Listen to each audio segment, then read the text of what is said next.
నేటి దినమున గెస్ట్ స్పీకర్గా ఆహ్వానించబడిన ప్రిదాసులు పాస్టర్ స్టాన్లీ జయరాజ్ గారు మన మధ్య ఉండటం చాలా సంతోషం.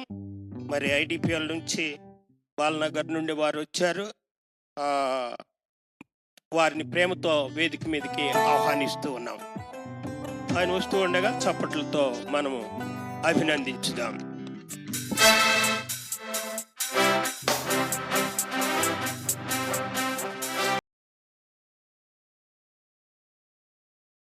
దేవునికి నేను ఎంతో కృతజ్ఞత వందనాలు స్తోత్రాలు తెలియజేస్తున్నాను.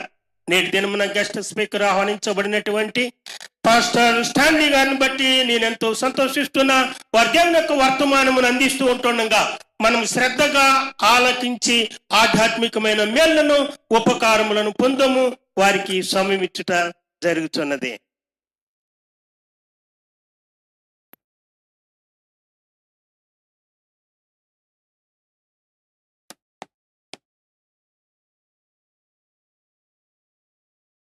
Praise the Lord. ఈ యొక్క సమయాన్ని ఇచ్చిన మరి తండ్రి అయిన దేవునికి, నజరుడైన యేసుక్రీస్తు పరిశుద్ధ నామముల స్తుతులు చెల్లించుకుంటూ, మరి అదే విధముగా మన యొక్క సంఘ వ్యవస్థాపకులు లేట్ బిషప్ పిఎస్ ఆనంద్ గారిని జ్ఞాపకం చేసుకుంటూ, మరి అదే విధముగా మరి యొక్క అవకాశం ఇచ్చిన మన సంఘ ప్రెసిడెంట్ మరియు చైర్పర్సన్ శ్రీమతి ఈవా ఆనంద్ గారు, మరి అదే విధముగా మరి మన యొక్క సంఘ కాపరి మరి బైబిల్ కళాశాల ప్రిన్సిపల్ రెవరెండ్ డాక్టర్ డి బెంచ్మ్యాన్ అయ్య గారు, మరి అదే విధముగా మన సంఘ సెక్రటరీ బ్రదర్ బ్రి శ్రీనివాస్ గారు, మరి ఈ యొక్క అవకాశం ఇచ్చినందుకు నా హృదయపూర్వకమైన వందనాలు తెలియజేస్తున్నాను.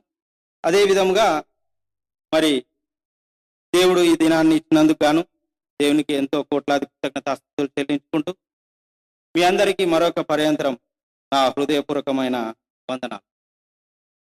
వాక్యం వినాలని ఎంతమందికి ఆసక్తి ఉంది? సగమే ఉంది. సగమైందమ్మా? రైట్. ప్రార్థన చేసుకుందాం. అత్యున్నత సింహాసనం మీద ఆసీనుడైన దేవా, రాజాది రాజా, ప్రభులకు ప్రభువా, అద్వితీయ దేవానికి కోట్లాది కృతజ్ఞతాస్తుతులు తండ్రి. ఈ యొక్క ఉదయకాల సమయంలో నీ యొక్క పాదాల చెంత చేరి నిన్ను స్తుతించి ఆరాధించుటకు ఇచ్చిన అవకాశాన్ని బట్టి నీకు కోట్లాది కృతజ్ఞతాస్తుతులు చెల్లిస్తున్నాను. అదే విధంగా నీ యొక్క లేఖనాన్ని ధ్యానించుకుంటుండగా నీ యొక్క పరిశుద్ధాత్మ అగ్ని చేత అభిషేకించి నీ యొక్క నోటి పూరగా నన్ను వాడుకోమని, నీ యొక్క లేఖనములని నా నోట ఉంచి మా అందరితోని మాట్లాడి మరి మాకు నీ యొక్క వాక్యంతో ఉదక స్నానం చేయించమని, సమస్త మహిమ ఘనత ప్రభావములు నీకే ఆరోపణ నజరుడైన యేసుక్రీస్తు పరిశుద్ధ నామమున ప్రార్థన చేసి బ్రతిమలాడి అడిగి వేడుకుంటున్నాం తండ్రి, ఆమేన్. మనం వాక్యాన్ని ధ్యానించుకుందాం.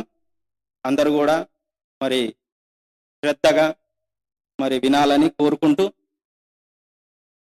మనకి ఎంతమందికి ఆశీర్వాదాలు కావాలని ఆశపడతాం? సగమే. ఎంతమందికి శ్రమలు కావాలి? రైట్. శ్రమలు వద్దు, బట్ మనకి మ్యాథ్స్లో ఫార్ములాస్ ఉంటాయి, ఫిజిక్స్లో ఫార్ములాస్ ఉంటాయి, బైబిల్లో కూడా ఫార్ములాస్ ఉంటాయి, తెలుసా? కాకపోతే మనకి బైబిల్లో వచ్చే ఫార్ములాస్కి మనం చదువుకునే ఫార్ములాస్ చాలా భిన్నంగా ఉంటాయి.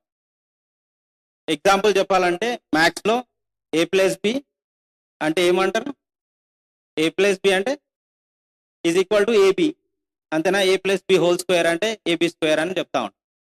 కానీ బైబిల్లో వచ్చేసరికి కొంచెం భిన్నంగా ఉంటుంది. అదే మనం ఈరోజు తెలుసుకోబోతున్నాం.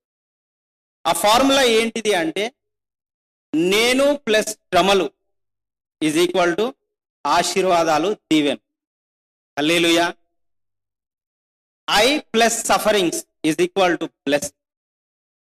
అంటే నేనున్నాను, నాకు శ్రమలు వద్దంటే ఆశీర్వాదాలు రా. శ్రమలు ఉన్న దగ్గరనే ఆశీర్వాదాలు వస్తాయి. మీరు అనొచ్చు, అయ్యగారు మా ఫ్రెండ్ ఉన్నాడు బాగా ఆశీర్వాదాలు ఉన్నాయని. ఒకసారి మీ ఫ్రెండ్ వాళ్ళ తల్లిదండ్రుల దగ్గరికి వెళ్ళి శ్రమలు ఎంత పడ్డారో అడగ. శ్రమలు లేనిది ఆశీర్వాదాలు రావు, దీవెనలు రావు. మనము పరిశుద్ధ గ్రంథము నుండి ఆది కాండము 12వ అధ్యాయము 1వ వచనము మరి చదువుకుందాం. యెహోవా నీవు లేచి నీ దేశము నుండి నీ బంధుల యొద్ద నుండి నీ తండ్రి ఇంటి ఉండును బయలుదేరి నేను మీకు చూపించు దేశమునకు వెళ్ళుము. నిన్ను గొప్ప జనముగా చేసి నిన్ను ఆశీర్వదించి నీ నామమును గొప్ప చేయుదును. నీవు ఆశీర్వాదకరముగా నుండు. హల్లెలూయా. ఈ మాటలు ఎవరికి పలుకుతున్నారండి? అబ్రహాము. నేను ఈరోజు మీ ముందు 3 వ్యక్తులను పెట్టబోతున్నాను. 1 అబ్రహాము, 2 యోబు, 3 యేసుక్రీస్తు ప్రభువారు. ఈ 3 జీవితంలో ఎన్ని శ్రమలు పడ్డారు, వాళ్ళు ఎలా ఆశీర్వదించబడ్డారు మనకందరికీ తెలిసిన ఇవన్నీ లేఖనాలు, ఇవన్నీ కూడా మనము నిత్యం కూడా ధ్యానించుకుంటేవి. అయినప్పటికీ వాళ్ళు ఎంత శ్రమ పొందినారు అనేది మనకి పైగానే తెలుస్తుంది. నేను ఈరోజు కొంచెం వివరించడానికి ప్రయత్నం చేస్తాను. యెహోవా దేవుడు అబ్రహాముని, అయ్యా నీవు లేచి ఈ దేశము నుండి నీ బంధువుల నుండి మరి అదే విధంగా నీ తండ్రి నుంచి వెళ్ళిపో అన్నాడు. మన తల్లిదండ్రులు నువ్వు నాకు బుద్ధిబండగా ఉన్నావు, నువ్వు వెళ్ళిపో అంటే వెళ్ళిపోతామా? మనం వెళ్ళిపోం. కానీ యెహోవా దేవుడు నువ్వు లేచి ఇక్కడి నుంచి వెళ్ళిపో ఎందుకన్నాడు తెలుసా? అబ్రహాము అనే పేరు పెట్టకముందు ఆయనకి అబ్రామ్, అవునా?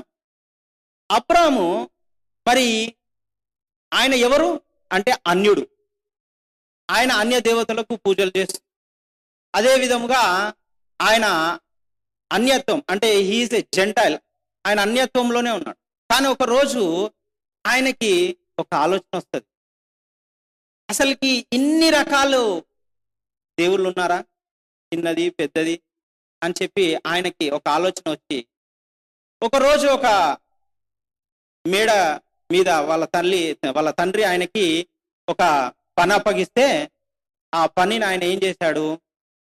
నెరవేర్చలే, నష్టం తీసుకొచ్చాడు. ఏంటిదంటే విగ్రహాలన్నింటినీ పగలగొట్టు. ఎవరు మాట్లాడట్లేదు, నేను ఏమి అడిగినా చెప్పట్లేదు.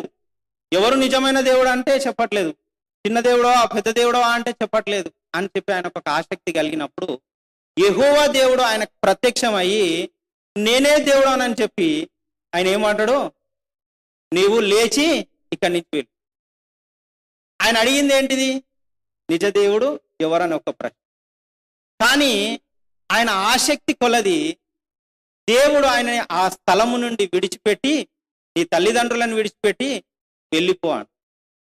ఫస్ట్ ఆయనకు ఒక పజిల్, నేను వెళ్ళిపోతే నాకు భోజనం ఎట్లా, నాకు భార్యని ఎట్లా పోషించుకోవాలి, ఎక్కడికి వెళ్ళాలి అని ఒక ప్రశ్న. రెండోది, తల్లిదండ్రులు పంపిస్తారా అండి?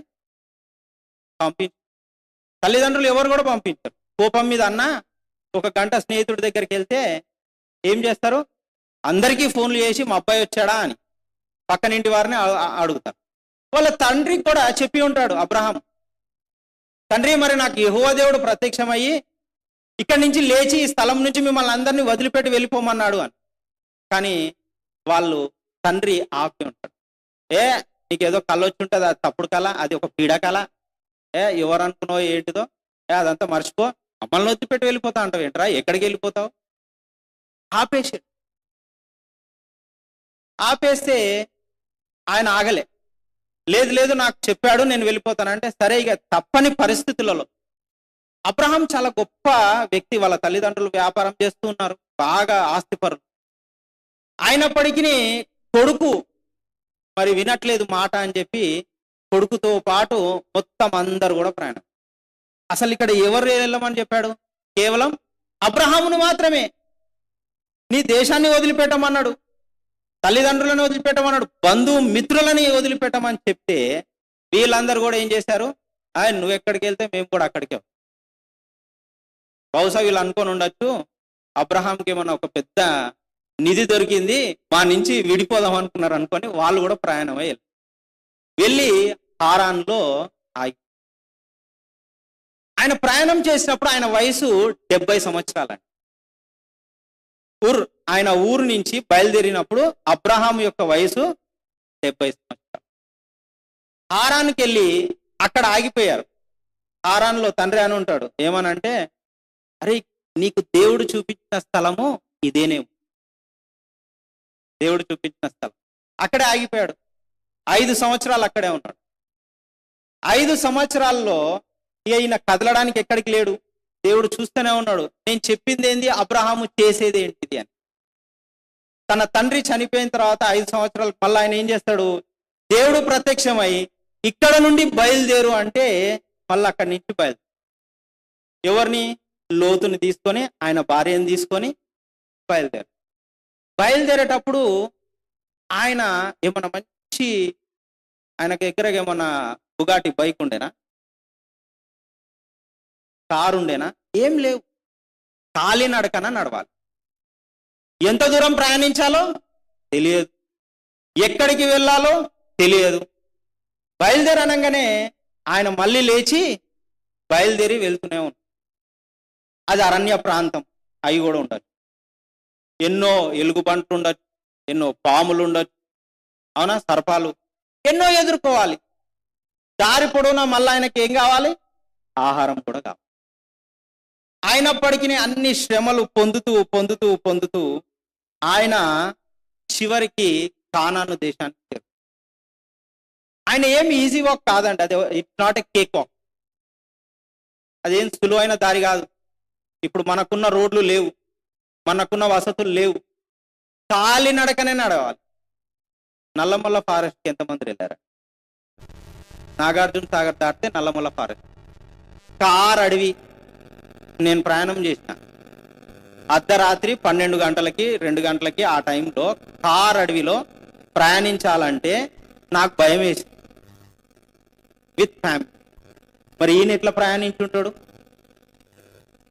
మనకన్నా రోడ్డు ఉంది, ఆయనకు రోడ్డు కూడా లేదు, ప్రయాణించాల్సిందే. చివరి ఆఖరికి కానాను దేశానికి చేరు. కానాను దేశానికి ఆయన చేరుకున్న తర్వాత ఒక బలిపీఠం కట్టి దేవునికి కృతజ్ఞతాస్తుతులు అర్పణలు అర్పించి, అమ్మయ్యా నన్ను ఇప్పుడు ఏం చేసావయ్యా, నన్ను నీవు వెళ్ళమన్న దేశానికి నేను వచ్చాను, నువ్వు ఇక్కడ నన్ను క్షేమంగా తీసుకొచ్చినందుకు, నా కుటుంబాన్ని తీసుకొచ్చినందుకు అని కృతజ్ఞత అర్పణలు అర్పించాడు. అర్పించిన వెంటనే మళ్ళీ ఆ దేశంలో ఏమొస్తుందండి? పెద్ద కరువు వచ్చి పడు. ఆల్రెడీ ఎన్నో కిలోమీటర్లు కాలినడకన ప్రయాణించి ఇప్పుడే సేద తీరుదామా అనుకున్నాడు. అప్పుడే కరువు వచ్చి, ఆ కరువులో ఆయన ఏం చేశాడు? ఐగుప్తుకు ప్రయాణం. ఐగుప్తుకు ప్రయాణం మళ్ళీ వెళ్ళాలంటే వీళ్ళందరినీ తీసుకొని ఏమన్నా ఈజీనా? మళ్ళీ అరణ్యం, మళ్ళీ దాదాపుగా ఒక 14 రోజుల ప్రయాణం, అంతేనా? మామూలుగా మనం లేఖనాల్లో చూసుకుంటే ఆధారంగా మళ్ళీ ఒక 14 days జర్నీ లాగా ఉంటుంది. అక్కడికి వెళ్ళిన తర్వాత అక్కడ అబద్ధం ఆడాల్సి తన భార్య విషయం. మళ్ళీ అక్కడ నుండి, అయ్యా నువ్వు అబద్ధం ఆడను, మా మీదికి ఉగ్రత వస్తుంది, నీ దేవుంది, నువ్వు ఇక్కడి నుంచి వెళ్ళిపోను మళ్ళా తరిమేసినారు. అప్పుడే కొంచెం ఆహారం దొరికింది, తిందాం అనుకున్నాడు, మంచిగా హ్యాపీ లైఫ్ గడుపుదాం అనుకున్నాడు. కానీ అక్కడి నుంచి బయటికి వెళ్ళిపోతాడు. అబ్రహాం జీవితంలో ఏమి కష్టాలు లేవని అన్నది. అబ్రహాములో చాలా కష్టాలు అనుభవించాడు. ఆయన చాలా శ్రమలు పొందాడు. ఆయన శ్రమల ముందు మన శ్రమలు చూసుకుంటే నోవే. ఆ శ్రమలు అవి వర్ణించడానికి, ఎక్కడ ఎప్పుడు ఏ ఆపద వస్తుందో తెలియదు. ఎవరితోని యుద్ధం చేయాలనో, ఎవరితోని గొడవలు చేయాలనో, ఫ్యామిలీని కాపాడుకోవాలి కదా. ఎటువంటి పరిస్థితుల్లో ఆయన ప్రయాణం మాత్రం అట్ లాస్ట్ ఆయన ఒక దేవుడిచ్చిన వాగ్దానం ఏంటిది? నేను నిన్ను దీవించి ఆశీర్వదించి నిన్ను ఫలభరితం చేస్తాను. He will become the father of the nation. అయినప్పటికీ ఆయనకి ప్రయాణం చేసి అంత దూరం వెళ్ళిన తర్వాత కూడా ఆయనకి పిల్లలు కలిగారా? మరి ఆయన నిరాశ చెందలేదు. ఆయనకు పిల్లలు లేరు. అయినప్పటికీ దేవుడిచ్చిన వాగ్దానాన్ని ఆయన ఏం చేశాడు? పట్టుకున్నాడు. ఆయన చెంత పెట్టుకొని ఆయన ఏం చేశాడు? నిరంతరము కూడా జ్ఞాపకం చేస్తున్నాడు. ఏం చేస్తున్నాడండి? జ్ఞాపకం చేసుకుంటున్నాడు. ఆయన ఏ రోజు మర్చిపోలేదు. ఆయన మర్చిపోలేదు కనుకనే ఆయన దేవుడు చెప్పిన ప్రదేశానికి బయలుదేరి వెళ్ళాడు. ప్రతిరోజు జ్ఞాపకం చేసుకుంటున్నాడు, కానీ ప్రశ్నించలేదు. He was holding that word. ఆయన మాటను పట్టుకొని నిలబడ్డాడు. దేవుడు ఎక్కడికి వెళ్ళమంటే అక్కడ ఏది చేయమంటే ఆ పని చేశాడు. ఎన్ని శ్రమలు వచ్చినా, ఎన్ని నిందలు వచ్చినా ఆయననేమి ఆహారాన్ని నుంచి మాయం చేసి కానాన్లో పెట్టలేదు. ఆయన నడిచాడు. 70 సంవత్సరంలో నడిచి ఆయనకి 100 years వచ్చినప్పుడు, అంటే ఆయనకి దాదాపుగా 100 సంవత్సరాలు వచ్చినప్పుడు ఆయనకి మళ్ళీ దేవుడు ఒక వాగ్దానం ఇస్తాడు. ఏంటిది? నేను నీకు ఒక కుమారుడిని ఇవ్వబో. ఎవరికైనా సరే ఇప్పుడున్న పరిస్థితిలో 40 years దాటితేనే ఐవీఎఫ్ సెంటర్లకు పోతుంది. ఆయనకు 100 సంవత్సరాలు, కుమారుడు. నవసఖ్యంగా ఉందా? అందుకనే సారా నవ్వుతుంది. అందుకనే నవ్వుతుంది. ఏమో చెప్తున్నాడులే, పోనట్టు మనకెందుకు, నా వయసు ఏంది, ఈయన చెప్పేది ఏంటి అని. కానీ nothing is impossible to our God. మన దేవునికి ఏది అసాధ్యం కాదు. కనుకనే ఇసాకు పుట్టిన తర్వాత సంతోషంగా ఉన్నాడా? మంచిగా. He was enjoying the life. నాకు కుమారుడు వచ్చాడనే సంతోషము ఉన్న కొద్ది సమయానికి ఏమైంది? దేవుడు బలిగా అడిగాడు. మళ్ళీ ఆయనను తీసుకొని కొండ మీదకి పోయి బలి ఇవ్వడానికి అనిపోతే ఆయన యొక్క విశ్వసనీయత, దేవుని పట్ల ఆయనకున్న ప్రేమ, దేవుని పట్ల ఆయన ఇచ్చిన ఆజ్ఞని స్థిరవసాయించాలని చెప్పేసి ఆయనకున్న ఆసక్తి పట్ల దేవుడు ఏం చేశాడంటే ఒక గొర్రె పిల్లని చూపించి దాన్ని బలి అర్పణగా. మనమంతా ఇప్పుడు ఎవరమండి? అబ్రహాం సంతానం. ఎవరు?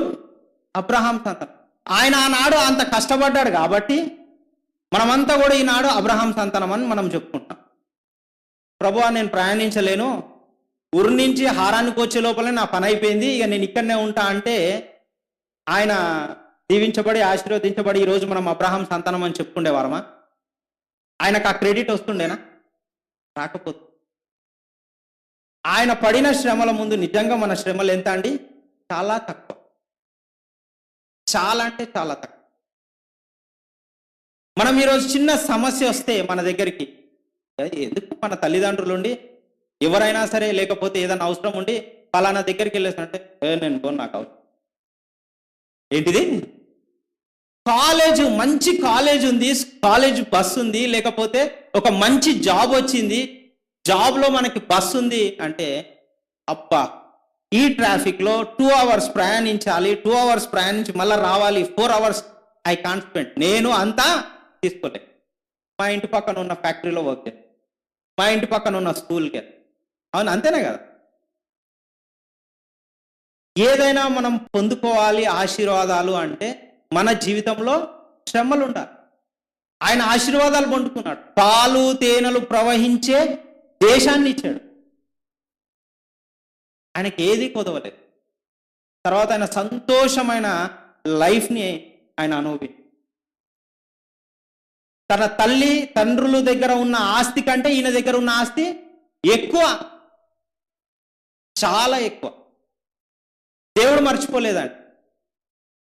దేవుడిని అబ్రహాము మర్చిపోయినా, బయలుదేరి హారాన్లో ఉండి దేవుడు చెప్పిన మాట మర్చిపోయినా దేవుడు మాత్రం మర్చిపోలేదు. మళ్ళీ ఏం చేశాడు? నాన్న చాలా ఎక్కువ అయిపోయి, నవ్ యూ గెట్ అప్, లేచి ప్రయాణం చేయి. నేను ఇచ్చిన దేశం, నేను చెప్పిన దేశం ఇది కాదు. అందుకనే మన జీవితాల్లో కూడా బ్రదర్, ఇన్ని సంవత్సరాల తర్వాత దేవుడు నాకు సహాయం చేశాడు, నాకు ఒక మంచి చక్కటి జాబ్ వచ్చింది, చక్కటి గృహాన్ని ఇచ్చాడు. కానీ ఒక్కటి జ్ఞాపకం చేసుకోండి, ఆ గృహాన్ని, ఆ జాబ్ని దేవుడు ఎప్పుడో చూపించాడు. మన అసమర్థత, మనం దాన్ని గ్రహించక మనం ఏం చేసినాం? డిలే చేయి. Who has delayed it? మనం డిలే చేయి. దేవుడు ఎప్పుడు కూడా డిలే చేయి. ఈ నెవర్ ఎవర్ డిలే, ఎప్పుడు delay. So he was blessed. ఆయన బాగా ఆశీర్వదించబడ్డాడు. ఎందుకు? ఆయన శ్రమలు. రెండో వ్యక్తి యోబు. యోబు ఎవరండి? దేవుని యొక్క భయభక్తులు కలిగిన వ్యక్తి. యోబుకి ఏమని పేరు అంటే దేవుని యొక్క భయభక్తులు కలిగిన వ్యక్తి అని. ఒకసారి యోబు గ్రంథము 1వ అధ్యాయము 1 నుంచి 4 వచనాలు మనం చదువుకుందాం. ఊజు దేశమందు యోబు ఒక మనుషుడుండెను. అతడు యథార్థవంతుడు, న్యాయవంతుడనై దేవుని యందు భయభక్తులు కలిగి చెడుతనమును విసర్జించిన వాడు. చాలండి. ఏంటిదంట అండి? ఆయనకి యథార్థవంతుడు, న్యాయవంతుడు, దేవుని యొక్క భయభక్తులు కలిగి చెడుతనాన్ని విసర్జించేవాడ. మనకెంతమందికి దేవుడు అంటే భయం? భయం సరా? దేవుడు అంటే భయం ఎంతమందికి? చర్చ్కి ఏ టైంకి వచ్చారు? 10 o'clock ఎంతమంది? దేవుని భయభక్తులు కలిగిన యోబు చెడుతనాన్ని విసర్జించి యథార్థవంతుడు అంట. ఏంటిది? యథార్థవంతుడు, న్యాయవంతుడు. ఆయన చేసే ప్రతి ఒక్క పనిలో న్యాయం. మనం చేసే పని హౌ ఆర్, మనం ఎలా ఉన్నాం? ఈ యోబు యథార్థవంతుడు, న్యాయవంతుడు, దేవుని భయభక్తులు కలిగిన వ్యక్తి. మరి అదే విధముగా 2వ వచనం నుంచి మనం చూద్దాం. అతనికి 7 కుమారులను 3 కుమార్తెలు కలిగిరి. అతనికి 7,000 గొర్రెలను, 3,000 ఒంటెలను, 500 జత ఎడ్లు, 500 ఆడగాడిదలను కలిగి బహుమంది పనివారును అతనికి ఆస్తి ఉండెను. కనుక తూర్పు దిక్కు జనులందరిలో అతడే గొప్పవాడ ఉండును. ఎవరండి? Who is the richest person in that east region? అంటే ఆ తూర్పు ప్రాంతంలో ఆయన కంటే గొప్పవారు ఎవరు లేరు. ఆయనకు అంత ఆస్తి. దేవుడు ఆ విధంగా ఆయనను దీవించాడు. ఎందుకు అంటే ఆయన న్యాయవంతుడు, యథార్థవంతుడు, దేవుని భయభక్తులు కలిగి. ఆ విధంగా దేవుడు ఆయనను దీవించి ఆశీర్వదించాడు. కానీ ఒకానొక రోజు ఆయనకి శ్రమ వస్తుంది. శ్రమ అంటే ఎట్లాంటిది? మనకొచ్చే శ్రమలు కాదు. 6 నెలలకు ఒకసారి, సంవత్సరానికి ఒక శ్రమకే నిలబడు. అబ్బా ఇది ఎందుకు వచ్చింది, నాకే రావాలా అని మనం అనుకుంటాం. పాపం ఆయనకేంటిది? ఒకసారి 13వ వచనం చదువుదాం. 13వ వచనం. ఒక దినమున యోబు కుమారులను కుమార్తెలను తన ఇంట ఉన్న భోజనం చేయుచు ద్రాక్షరసము పానము చేయుచుండగా ఒక దూత అతని యొద్దకు వచ్చి, ఎద్దులు నాగలి దున్నుచు గాడిదలు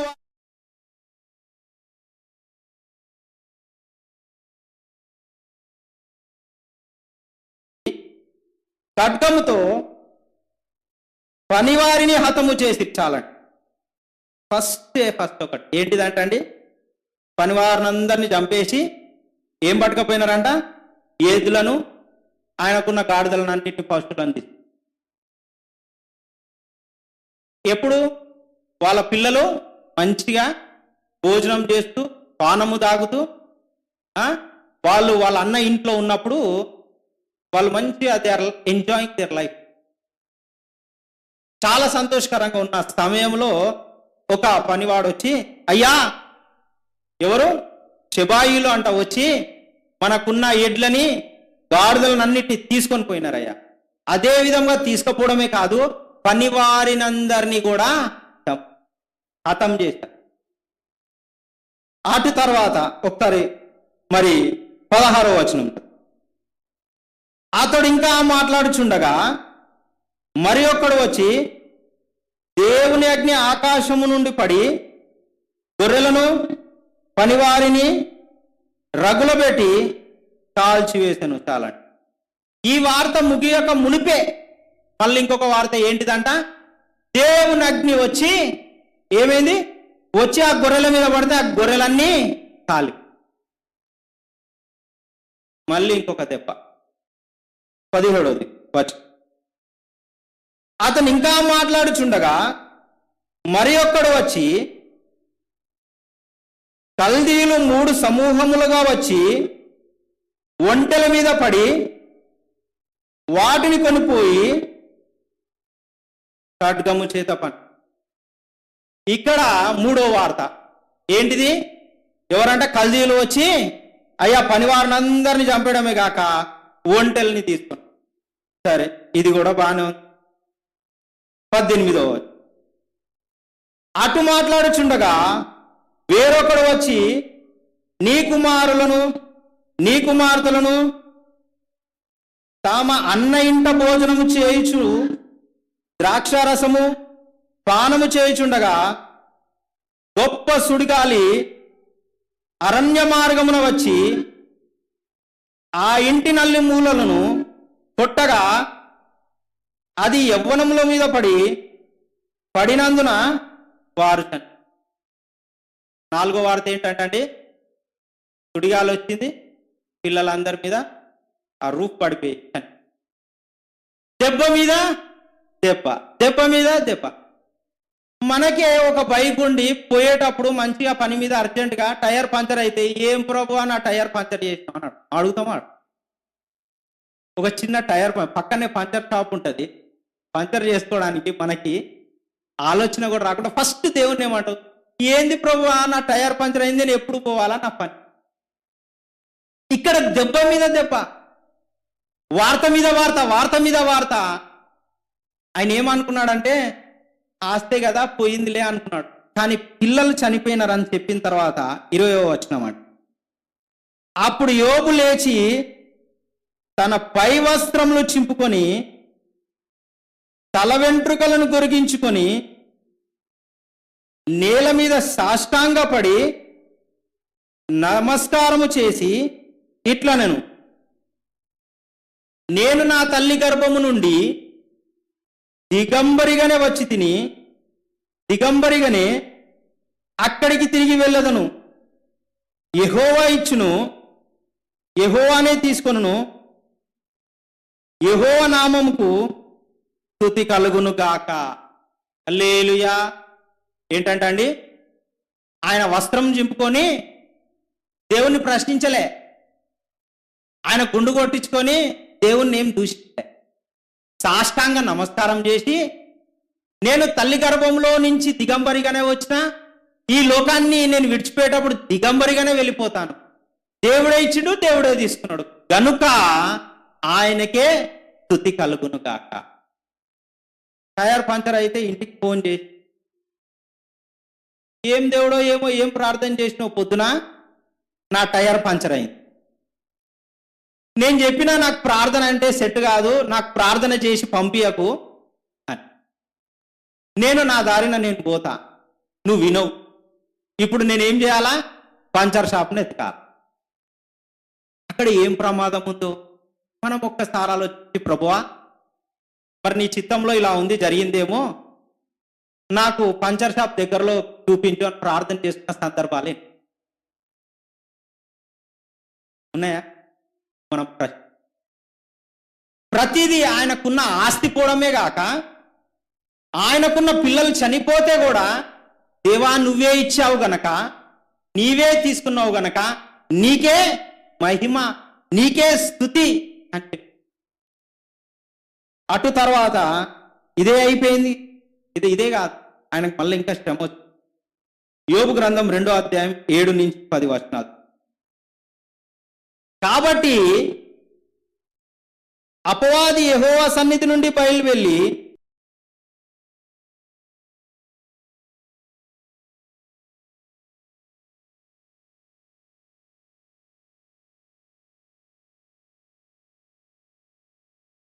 అరికాల నుండి నడినెత్తి వారికి, అంటే ఏంటి, చర్మం మీదనే కాదు, మన నెత్తి మీద కూడా కురుపులు వచ్చినాయి.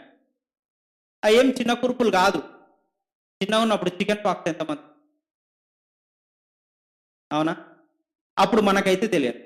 పోనీ దానికే పెద్దవాళ్ళకు వస్తుంది షింగల్స్ అని, ఎంతమందికి వచ్చి రాలి. సేమ్ అటువంటిదే. ఏమవుతుంది అంటే బొబ్బలు నొప్పి పగిలిపోయి చీము నెత్తురు కారి అది దురద తట్టుకోలేక ఉంటాం మనం. దూరలతో నాకు ఇక్కడ ఒక మార్క్ ఉంటుంది, చిన్న ఉన్నప్పుడు గీకినానంట. మా అమ్మాయి చెప్తుంది చికెన్ పాక్స్ వస్తాను, అంత దురద. దానికంటే భయంకరంగా తల నుండి అరిపాదంలో వరకు యోబుకు వస్తే వెళ్ళి ఆయన బూడిదలో కూర్చొని, వస్త్రాలన్నీ చెప్తున్నాడు, బూడిదలో కూర్చొని ఒక కుండ పెంకు తీసుకొని తీరుకుంటా ఉంటాడు. ఒక్కసారి జ్ఞాపకం చేసుకుంటే ఎట్లా, మనకు ఒక చిన్న పింపుల్ వస్తేనే 10 సార్లు అద్దం దగ్గర, అది మగవారైనా ఆడవారు, అవునా? ఆయన తల నుండి అరిపాదాల వరకు వచ్చింది. ఆయనకి ఏం మిర్రర్ లేదు, కానీ ఆయనకున్నది ఒకటి పెంకు తీసుకొని గీక్కుంటా ఉంటుంటే అవి పగిలిపోయి రక్తాలు గారి ఆ బొబ్బలకి నీరు గారి ఆయన ఎంత అవస్థ పడుతుంటే ఆయన భార్య ఏమంటదంటే, నువ్వు నీ దేవుణ్ణి దూషించి చచ్చిపో అంట, బాధ తట్టుకోలేక.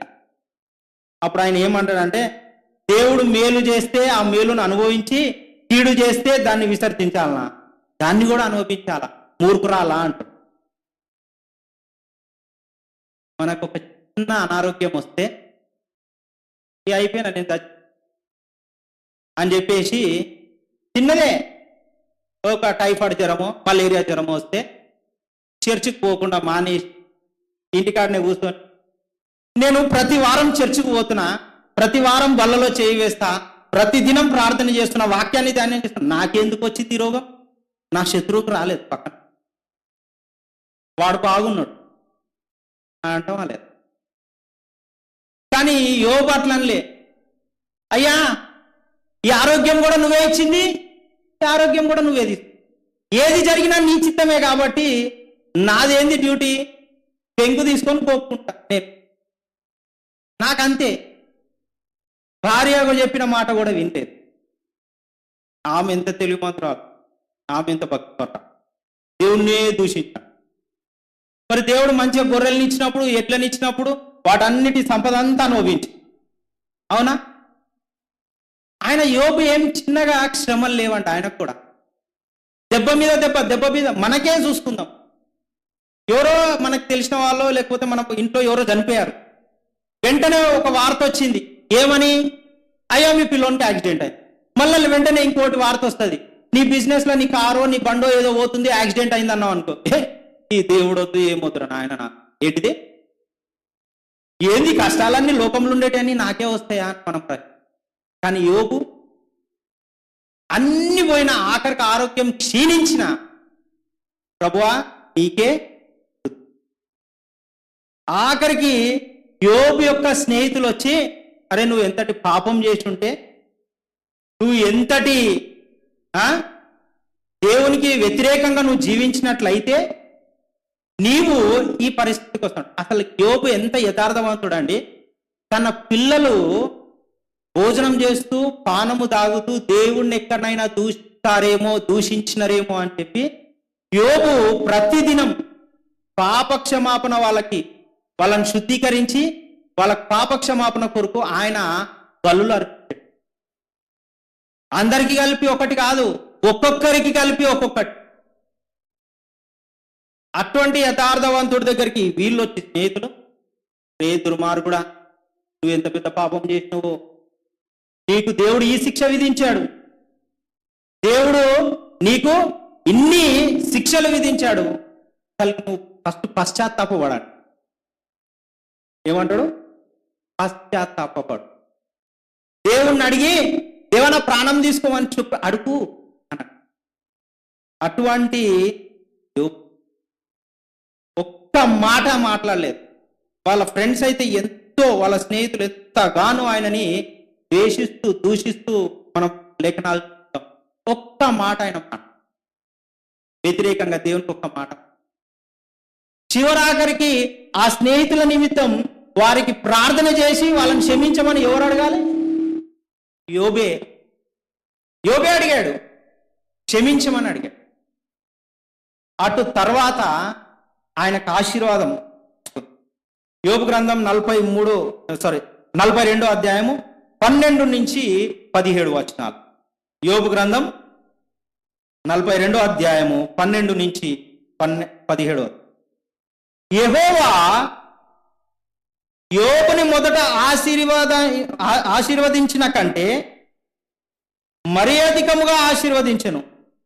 అతనికి 14,000 గొర్రెలను, 6,000 ఒంటెలను, 1,000 జతల ఎడ్లను, 1,000 ఆడుగాడిదలను కలిగెను. మరియు అతనికి 7 కుమారులను, 3 కుమార్తెలు కలిగిరి. చాలండి. ఏంటండి? పోగొట్టుకున్న దానికంటే డబల్. ఆశీర్వాదాలు కావాలంటే అందరు చేస్తే, శ్రమలు కావాలంటే ఒక్కరే. కానీ మనకందరికి 2 బిల్డింగ్లు ఉండాలా, 2 కార్లు ఉండాలా, 2 బండ్లు ఉండాలా. మరి శ్రమలు అయితే ఆయన అంత శ్రమలు పొందాడు గనక, అంత పోగొట్టుకున్నాడు గనక ఆయనకు రెట్టింపు. మీరు చూడండి, పెద్ద పెద్ద బిజినెస్ మెన్స్ ఉంటారు కదా, వాళ్ళు చెప్పే మాట ఏంటంటే, నేను బిజినెస్ పెట్టినప్పుడు చాలా లాసెస్ వచ్చాయండి, బిజినెస్ మూసేద్దాం అనుకున్న టైంకి దేవుడు ఆశీర్వదించాడు, అదొక భూపులాగా వెళ్ళిపోయింది, నేను కోటీశ్వరుడు, నా టర్న్ ఓవర్ కోట్లలో ఉంటాను.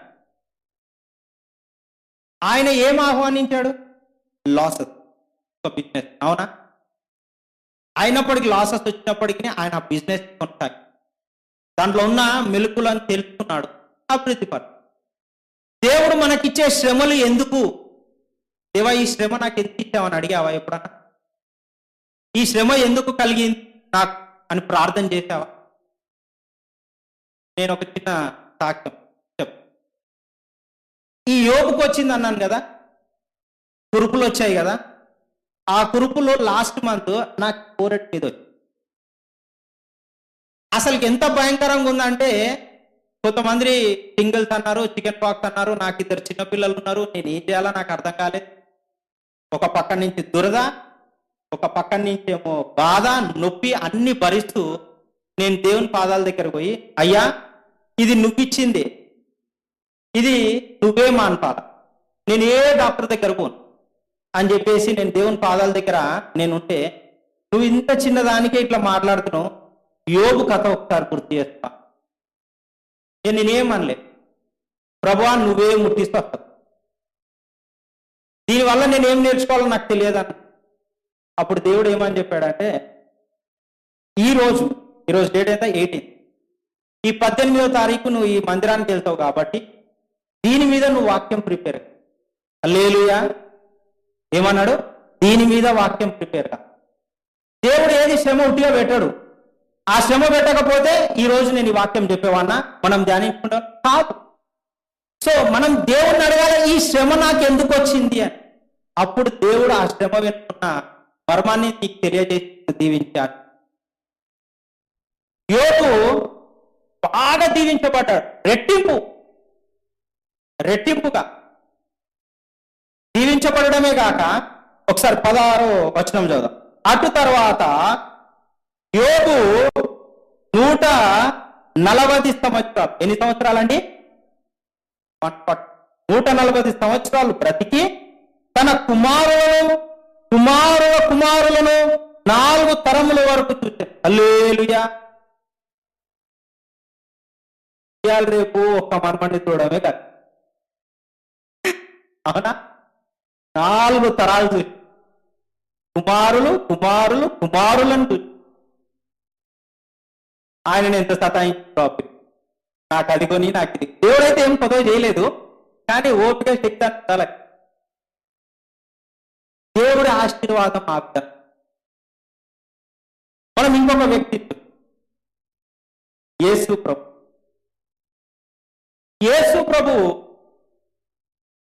పరలోకమందున్న తన యొక్క సింహాసనాన్ని విడిచిపెట్టి, తన కిరీటాన్ని విడిచిపెట్టి ఈ భూమి మీదకి వచ్చి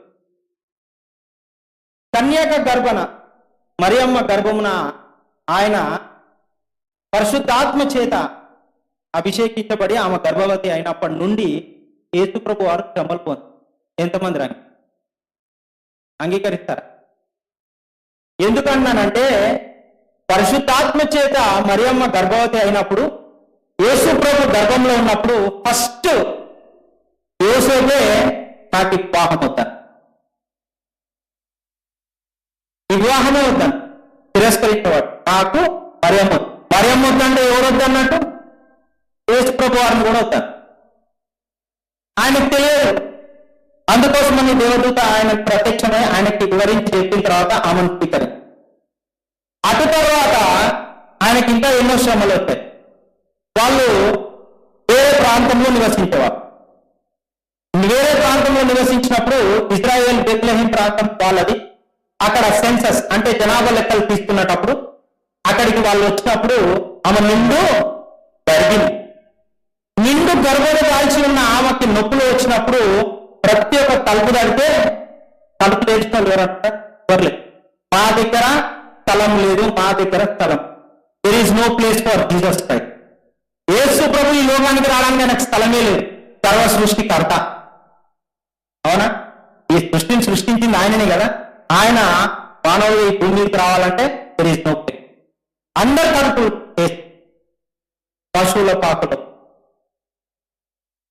పశువుల పాకలో పుట్టిన తర్వాత మళ్ళా అక్కడ ఒక శ్రమ. ఏంటిది? జ్ఞానులు ఉండే దగ్గర ఉండకుండా ఒక చుక్కను చూసి బయలుదేరి వచ్చి ఏ రోజుకి, అయ్యా మీ దేశంలో ఒక రాజు పుట్టాడు, ఆ రాజుకి మేము బంగారము సామ్రాణి పూలము తీసుకొని వచ్చినాం, వాళ్ళకి సమర్పిస్తామని చెప్పి. నేను రాజు ఉండగా ఇంకొక రాజు ఎక్కడి నుంచి వస్తాడు, నా తర్వాత నా కుమారుడు అవుతాడు, నా వంశస్థులు అవుతారు, నేను బ్రతకుండా ఇంకొక రాజు ఎక్కడి నుంచి వచ్చాడు అని అనగానే వీళ్ళు అన్ని వివరించి పని 2 సంవత్సరాల లోపు పిల్లల్ని, 2 సంవత్సరాల ఉన్న పిల్లలంతా ఒక పిల్లని అనగా మళ్ళీ దేవుడితో ప్రత్యక్షమై, అయ్యా నువ్వు ఈ దేశాన్ని విడిచిపెట్టి వెళ్ళిపో అంటే చిన్న బాబుని వేసుకొని ఐగుప్తుకి వెళ్ళిపో, పాలు కావాలి, రాత్రి ప్రయాణాలు అన్నీ ఉంటాయి కదా. మళ్ళీ వాళ్ళు ప్రయాణించే గాడిదని దేన్నో దానికి ఆహారం తీసుకుని వెళ్ళాలి, వీళ్ళ ఆహారం పెట్టుకోవాలి. ఐగుప్తు నుండి ఆయన మరి ఏ రోజు రాజుగారు చనిపోయిన తర్వాత మళ్ళీ యెరూషలేముకి వచ్చి మన ఇజ్రాయెల్ దేశానికి వచ్చి బెత్లెహేముకి వచ్చినప్పుడు మళ్ళా ఆయన దేశానికి రమ్మని ఆజ్ఞాపి దేశానికి వచ్చినప్పుడు యేసు ప్రభు వారు ఏమి తమ్ముడు ఉండలేదు. తన తండ్రి అయిన యోసేపు తను యవన వయసులో ఉన్నప్పుడు చనిపోయినప్పుడు ఆయన మీద కుటుంబ బాధ్యతలు పడ్డాయి. ఆయనకు తమ్ముళ్ళు చెల్లెళ్ళు ఉన్నారు. ఎంతమంది ఉన్నారంటే ఆయనకి దాదాపుగా 4 ఎవరు తమ్ముళ్ళు, 2 చెల్లెలు. తండ్రి చనిపోయిన తర్వాత ఫస్ట్ భారం ఎవరి మీద పడుతుందండి? పెద్ద కుమారుడు మీద. పెద్ద కుమారుడైన యేసు ప్రభు మీదకి కుటుంబం బాధ్యత పడి తండ్రి ఏం పని చేసేవాడు? వడ్ర. ఈయన కూడా అదే పని, ఆ వృత్తిని పెంచుకొని వడ్రంగి పని చేస్తూ కుటుంబ పోషణ, హల్లెలూయా, కుటుంబ పోషణ చేశాడు. ఒక్కరే ఇవాళ రేపు మన బంధువులలో ఎవరైనా ఒక రోజు మన దగ్గరకు వచ్చి ఒక 2 రోజులు ఉంటామంటే ఎంతో భారంగా ఫీల్ అయ్యి, అవునా? అట్లాంటిది తల్లిని చూసుకోవాలా, తమ్ముళ్ళని చూసుకోవాలా, పిల్లలను చూసుకోవాలా. అది కూడా ఒక్కరిద్దరు కాదు, 4, 5, 6 6 అంటే ఏమన్నా చిన్న ఈసిన ఎంత కష్టపడాలి, ఏమి పనులు చేయాలి. ఆయన ఫ్యాన్ ఓన్లీ ఒక రెస్పాన్సిబిలిటీని కూడా ఆయనకి, అక్కడ కూడా శ్రమ పొంది. ఇవాళ రేపు ఫ్యామిలీ రెస్పాన్సిబిలిటీ వదిలిపెట్టిన వాళ్ళు ఎంతమంది స్త్రీలు కానీ చిన్న శ్రమ రాగానే వదిలేసి నువ్వు అమ్మగారి ఇంటికి ఏంటిది ఈయన వదిలేయచ్చు, ఇది నా పని కాదని యేసుప్రభు వచ్చి వారి గురించి కాదు. ఆయన లోకరక్షకుడు, ఈ లోకాన్ని రక్షించడానికి ఆయన వచ్చాడు. కానీ ఆయన మాట అనలే, నేను ఈ లోకానికి మానవుడిగా వచ్చాను, నా తల్లి నా తండ్రి ఈ యొక్క భూమి మీద ఎవరు అంటే యోసేపు మరి మరియమ్మ నా తమ్ముళ్ళు నా చెల్లెళ్ళని వాళ్ళని పోషించాడు. పోషించి ఆయనకు 30వ ఏట వచ్చినప్పుడు ఆయన ఏం చేశారు, ఇంకా నా బాధ్యతలు తీరిపోయాయి, మీరిప్పుడు మీ బాధ్యతను మీ భుజాల మీదకి ఎత్తుకోండి వాళ్ళకన్నీ అప్పగించి సేవకు అని చెప్పేశారు. పరిచర్యకు వచ్చేస్తాడు. పరిచర్యకు వచ్చినప్పుడు బాప్తిజం పొందిన తర్వాత అరణ్యంలోకి పోయి ఆయన టెస్టింగ్ స్టార్ట్. ఫస్ట్ ఏం టెస్టింగ్? అపవాది వచ్చి ఈ శోధన, చిన్న శోధన కాదు, మనకు కూడా ఉపవాసం ఉన్నప్పుడే చికెన్ గుర్తుకొస్తుంది. ఉపవాసం ఉన్నప్పుడే మనకి ఆ రోజు ఉపవాసం ఉండమని అనుకుంటాం, ఉపవాసం ఉంటావు, అంత నిర్ణయం తీసుకుంటావు, సాయంత్రం వచ్చి ఒకళ్ళు పెళ్లి పత్రిక ఇస్తావు. అయ్యా 5 స్టార్ హోటల్లో మంచి భోజనం, లేకపోతే ఒక ముస్లిం పెళ్లి వస్తుంది, వాళ్ళదైతే ఇంకా అమోఘంగా ఉంటుంది. హలీములు, చికెన్ బిర్యానీ, మటన్ బిర్యానీ. అయ్యా ప్రభువా పోస్ట్పోన్ చేసేస్తా, సారీ నన్ను క్షమించు. ఎందుకు? చికెన్ బిర్యానీ. యేసు ప్రభు వారు అరణ్యంలోకి ఆయన ప్రవేశించి ఆయన ఉపవాసం చేసి ఆ ఉపవాసం అయిపోయిన తర్వాత ఆయనకు వచ్చిన ఫస్ట్, మనం అయితే ఏంటిదంటే ఉపవాసం అయింది, నువ్వు 3 గంటలకు ఉపవాసం బ్రేక్ చేస్తావు అంటే అన్ని ఏం చేయాలా రెడీ చేసి పెట్టుకొని ఒక చిన్న ప్రార్థన చేస్తాం. ఏసయ్యా నాకు ఆత్రం నీకు స్తోత్రం, చలో డై తినేసి. ఏంటిది? చిన్న ప్రార్థన. ఏసయ్యా నాకు ఆత్రము నీకు స్తోత్రం, పెద్ద ప్రార్థన. ఉపవాసం దేనికి చేసినావు? దానికి కూడా ఏం లేదు, ఉపవాసం ఉన్నా అంతే. ఆకలికి అంత మనిషి తట్టుకోలేడండి. 40 దినములు 40 రాత్రులు పచ్చి మంచినీళ్ళు కూడా యేసు ప్రభు ముట్టుకోలే. అక్కడ అపవాది వచ్చి రాళ్ళని మంచిగా గుండ్రటి రాళ్ళని చూపించి, ఆ రాళ్ళు ఎట్లుంటాయి తెలుసా? యెరూషలేములో రొట్టెలు ఉంటాయి, సేమ్ అవే కలర్ అవే షేప్ లో ఉంటాయి. వాటిని చూపించి వీటిని రొట్టెలు చేసుకొని తిన్నాడు. రెండవది టెస్టింగ్ ఏంటిది? నీవు ఇక్కడ ఒక హైయెస్ట్ ప్లేస్ అంటే ఒక ఎత్తైన ప్రదేశం తీసుకెళ్ళి ఇక్కడ నుంచి నువ్వు దుంకితే దేవుడు నిన్ను ఆ దూతలను ఆజ్ఞాపిస్తాడు, కాబట్టి నువ్వు నీ యొక్క దేవుని పరీక్షించంటే అది కూడా దేవుడు ఒప్పుకోడు, యేసుప్రభు ఒప్పుకోడు. తర్వాత నన్ను సాగిల పడని అడుగుతాడు, నీకేమిస్తా? ఈ మొత్తం ప్రపంచాన్నే నీకు ఇస్తా. ఏమిస్తాడంటే ఆస్తిగా. ఆయన సృష్టించింది ఆయనకే ఇస్తాడు. మనం అంటాం కదా, ఓ నువ్వు నాకు ఇది ఇచ్చినావు అనుకో, నేను నీకు అది ఇస్తా అంటే, అరే అది ఇచ్చింది నేనే, ఇది ఇచ్చింది నేనే, నాది నువ్వే నాకు ఏమి ఇస్తావు అంటాం. అనవు లేదా? అంటారు కదా చిన్నపిల్లలు, డాడీ నువ్వు నాకు చెప్పింది చేస్తే నేను బిస్కెట్ ఇస్తాను. ఆ బిస్కెట్ ఎవరు కొనిచ్చిండు? డాడీ కొనిచ్చి. సర్వ సృష్టికర్తకి అంత నువ్వు నన్ను సాగిలపడంటే ఆయన ఏమంటాడు? సాతానా నా నుంచి వెళ్ళిపో. యోగు తర్వాత ఎక్కువ కష్టాలు అనుభవించింది యేసు ప్రభువు. అక్కడ నుండి ఆయన వెళ్ళిపోయాడు.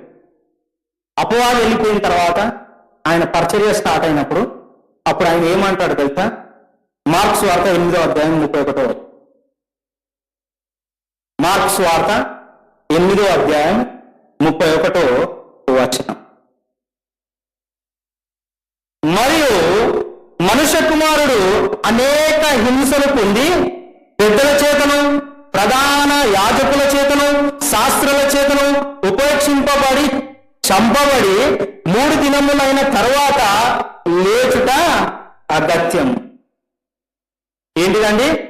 ఏం చేయాలంట? మనుష్య కుమారుడు హింసలు పొందాలంట. ఏం పొందాలా? హింసలు. ఎవరి చేత? ప్రధాన యాజకుల చేత, శాస్త్రుల చేత. హింస పొందాలని ఆయన అంగీకరించి ఆయన చెప్తున్నాడు, నేను హింస పొందాలి. ఈనాడు మనం ఎంతమందిని హింసించబడడానికి మనము రెడీగా ఉన్నాం? ఏం లేదు, చర్చ అయిపోయిన తర్వాత నేనే ఉన్నా, ఎవరినో కోళ్ళని ఎన్నుకొని ఇదంతా వ్యాక్యూమ్ క్లీన్ చేయాలా అని చెప్పేసి అంట. రెడీగా ఉంటారా? పాస్టర్ గారు సినిమా టైం ఏంటిది ఉండము, రెడీగా హింస పొందనీకి ఉండము. ఎందుకు?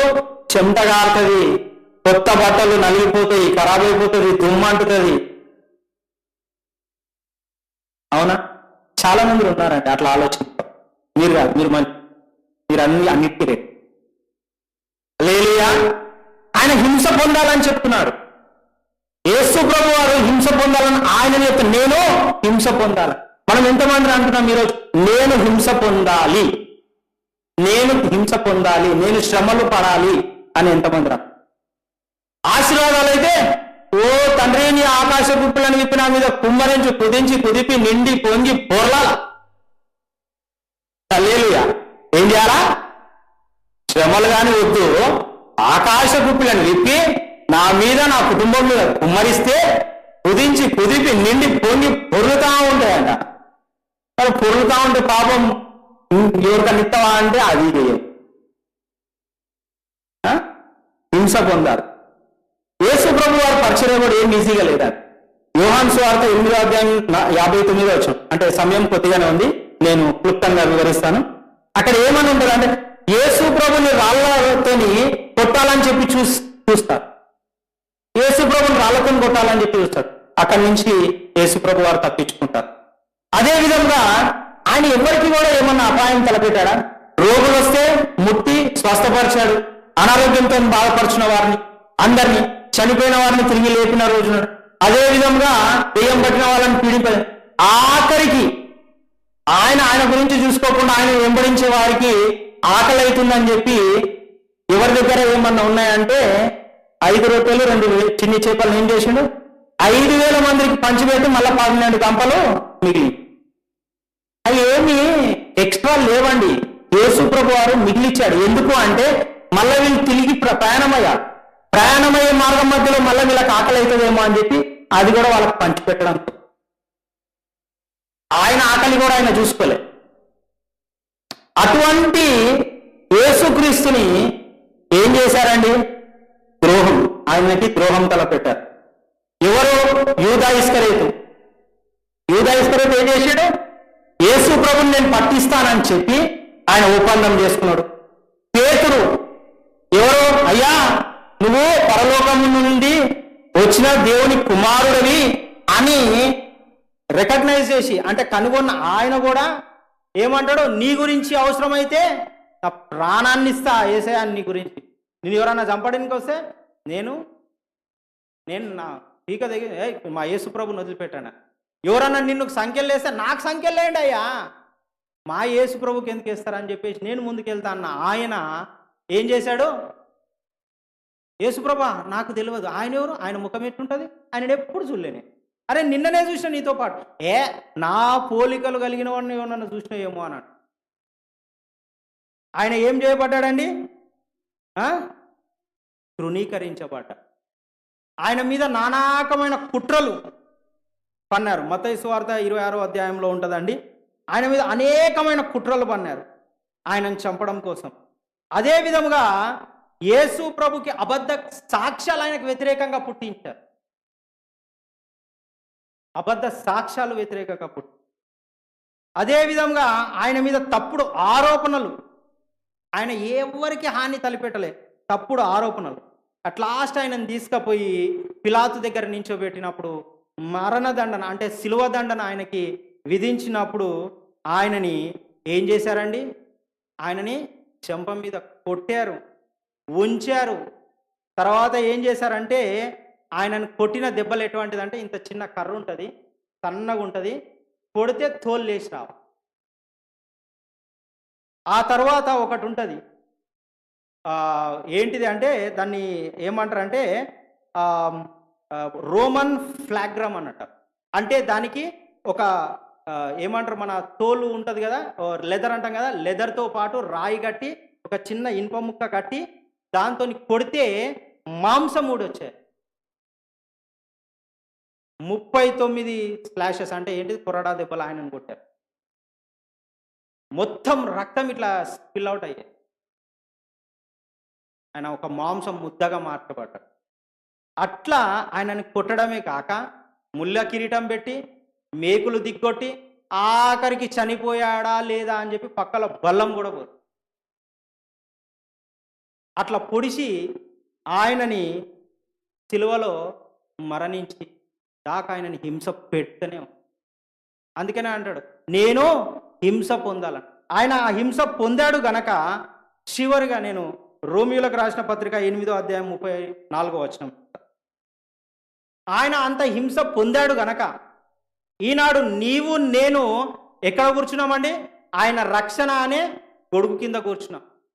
పాపాలు ఆయన రక్తం చేత మన పాపాలు కడగబడ్డాయి గనుక మనం ఈరోజు ఈ యొక్క సన్నిధిలో ఆయన ఉన్నాం. ఆయన అంత హింస పొందాడు గనక ఆయనకు వచ్చినది ఏంటిదండి అంటే, చదవండి, శిక్ష విధించువాడు ఎవడు, చనిపోయిన క్రీస్తేసే, అంతేకాదు మృతులలో నుండి లేచిన వాడును దేవుడి కుడి పార్శ్వమున ఉన్నాడంట. హల్లెలూయా. చాలండి. ఎక్కడున్నాడంట ఆయన? దేవుడి కుడి పార్శ్వమున ఉన్నాడంట. కుడి పార్శ్వమున ఉండడమే కాదు, అటు తర్వాత ఏముంటుందంటే మన గురించి ఆయన విజ్ఞాపన కూడా చేస్తున్నాడంట. దేవుని కుడి పార్శ్వం దగ్గర ఆయన కూర్చుండే అవకాశం. యాక్చువల్గా దేవుని కుడి పార్శ్వం కాదు. ప్రకటన గ్రంథం 3వ అధ్యాయం 21వ వచనం. ప్రకటన గ్రంథము 3వ అధ్యాయం 21వ వచనం. నేను జయించి నా తండ్రితో కూడా ఆయన సింహాసనం మందు కూర్చి ఉండి ఉన్న ప్రకారం. చాలండి. ఏంటంటండి, దేవుని యొక్క సింహాసనం మీద కూర్చొని ఉన్నాడు. ఆయన వచ్చింది దేవుని కుమారుడేనే, కానీ ఎట్లా వచ్చాడు? మనలాగా వచ్చాడు, మానవుడుగా వచ్చాడు. ఆయన ఏమి డైరెక్ట్గా రాలేదు.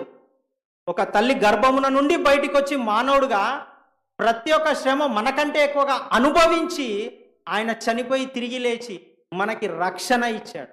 రక్షణ ఇవ్వడమే కాకుండా అటు తర్వాత చదవండి, నాతో కూడా నా సింహాసనమందు కూర్చుండనిచ్చేదనంట. ఎవరినంట అండి? మనల్ని, శ్రమల్ని జయించిన వారిని. ప్రియమైన సంగమా, అబ్రహాము శ్రమలు చూసాం, యోబు శ్రమలు చూసాం, ఆఖరికి మన గురించి రక్తం గార్చిన యేసు ప్రభు శ్రమ. ఈ శ్రమలని మనం జ్ఞాపకం చేసుకొని మనకొచ్చే శ్రమల్ని పోల్చుకొని క్రీస్తేస్తులో నడుస్తే దీవెనలు, ఆశీర్వాదాలు.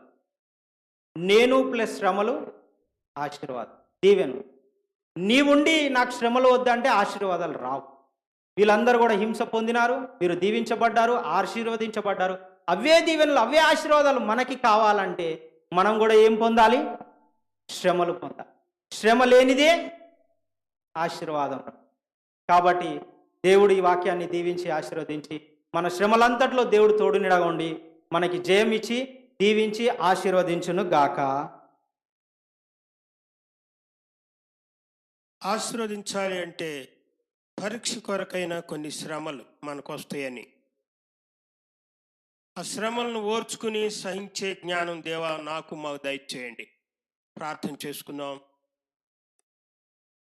యోబు భక్తుడు అలా సహించబట్టి గొప్పగా ఆశీర్వదించబడ్డాడని, అబ్రహాము అలాగా సహించబట్టి ఓర్చుకోబట్టి గొప్పగా ఆశీర్వాదాలు పొందాడని, యేసుక్రీస్తు ప్రభువారైతే పరలోక రాజ్యమునందు సింహాసనాసుండై తండ్రి కుడి పార్శ్వన ఉండగలిగాడని, అత్యున్నతమైన స్థానములో దైవస్థానములు దేవుడై ఉండి కూడా సంపూర్ణ మానవుడికి వచ్చి మరలా దేవుడుగా ఆయన నుండి మనల్ని అక్కడ తీసుకెళ్తాడు శ్రమలు సహించిన వారి విషయంలో.